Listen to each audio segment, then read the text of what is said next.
ఈ కాదంబరి విశ్వరూపం ఏంటో చూపిస్తాను.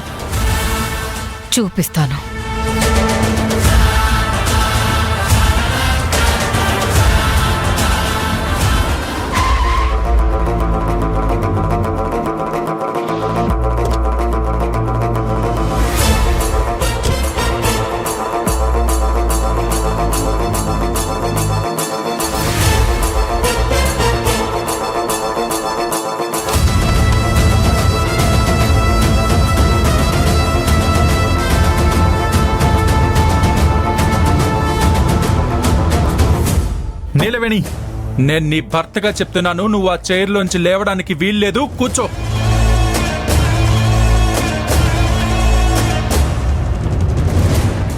ఎవరు ఏమనుకున్నా, ఎవరు అడ్డొద్దామనుకున్నా ఈ కంపెనీకి ఇప్పటి నుంచి CEO నీలవేణి మాత్రమే.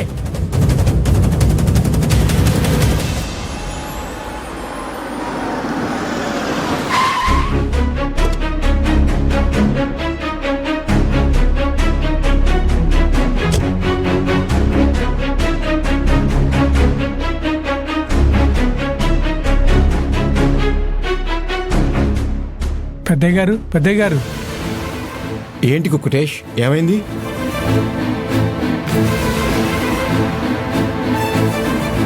పెద్దయ్య గారు, ఆ ఆత్రం ఆపుకోలేక మీరు లేనప్పుడు ఇంట్లో జరిగిన విషయాలన్నీ పూసుగుచ్చినట్లు మీ చెవిలో వేశాను. అది మంచో చెడో నాకు తెలీదు, కానీ ఆ విషయం మాత్రం పెద్దమ్మగారికి తెలిస్తే ఈ ఇంట్లో నా పని పోతుంది. నేనుండగా నీ పని ఎందుకు పోతుందిరా? మీ పెద్దమ్మ గారిని ఎదిరించైనా సరే నీ కుకింగ్ జాబ్లో నిన్నే ఉంచుతాను. మీరు ఉంచగలరయ్యా, ఆ విషయం నాకు తెలుసు.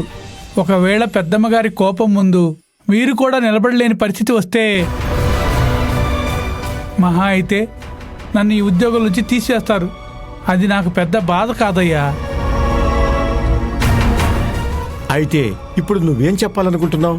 నాదేముందయ్యా, ఇక్కడ కాకపోతే మరో చోట పని వెతుక్కుంటాను. కానీ నీలవేణమ్మ అలా కాదు కదా. ఈ ఇంటి కోడలు, తను కడదాకా ఈ ఇంట్లోనే మీ అందరితో కలిసి బతకాలి. అంతే కదా కుకుటేషు. నిజాలన్నీ నేను చెప్పినా పెద్దమ్మగారు మాత్రం నీలవేణమ్మే మీకు అన్ని విషయాలు చెప్పింది అనుకుంటారు. నీలవేణమ్మ మీద పగపడతారు, నీలవేణమ్మ మీద ద్వేషం పెంచుకుంటారు. మీరు లేని సమయంలో నీలవేణమ్మని ఇబ్బంది పెడతారు, ఏడిపిస్తారు. గుండె పగిలేతలా కన్నీరు పెట్టేలా చేస్తారు. మీరు లేని ఇన్ని రోజులు నీలవేణమ్మ ఎంత ఏడ్చిందో నాకే తెలుసు. కుకుటేషు, ఏడుస్తున్నావా? ఏంటిదంతా? అవునయ్యా, నీలవేణమ్మ ఏడుపు చూసి నా గుండె తరుక్కుపోయేది. నీలవేణమ్మ బాధను చుట్టం తప్ప ఆ బాధ తగ్గించే పని నేనేమీ చేయలేకపోయాను. ఇక నేను వచ్చేసాను కదా కుకుటేష్. ఇక ఇంట్లో అలాంటివేమీ జరగవు. ఏమోనయ్యా, పెద్దమ్మగారు నీలవేణమ్మ మీద అంతులేని కోపం పెంచుకున్నారు.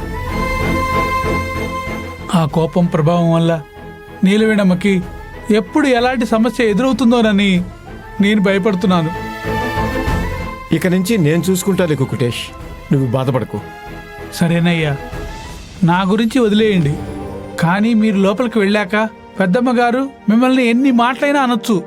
మీరు మాత్రం కాస్త బలంగా నిలబడండి. ఎందుకంటే మీ బలమే నీలవేణమ్మకి ధైర్యం అవుతుంది. నేను చూసుకుంటాను కుకుటేష్.